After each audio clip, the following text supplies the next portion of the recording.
Just exactly how powerful is a Nintendo Switch 2? Well, it's a custom chipset, so it's really kind of hard to gauge. There's nothing else really out there on the market that is using it. Nintendo's craft is in their game development, and they take full advantage of hardware. We've seen that with every one of their consoles. Now, internal storage on a Nintendo Switch 2, 256 gigabytes of space. Not a lot. Now, you can expand that with micro SD up to 2 terabytes, and it does use a faster read drive. And this time around, finally, Nintendo's joined the club. It is all about 4K and 120 frames a second. Except it's 4K when it's docked, and it runs at 120 frames in handheld. So you actually aren't getting that combination.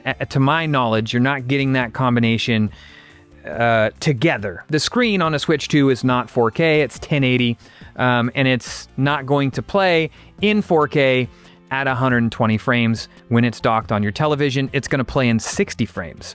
So 4K 60 frames. You do have the option to switch into a performance mode. Now, the other thing to note is the Switch 2 is an LCD display, not an OLED display. And this display, or the display on the Switch 2, again, this is the Switch 1, they're gonna have HDR support. I'm not super concerned about it not being an OLED display. The OLED argument is a little bit tired. Really, the thing that the OLED does is gives you those really rich blacks, those dark scenes. The Switch 2 has a 7.9-inch display, so you do have, it doesn't sound like a lot, but you do have a substantially larger screen, which is nice. Now let's talk about battery power. That's something that I've seen some complaints on. Battery power is actually gonna be pretty close to what an Ally X or even a Steam Deck will get you.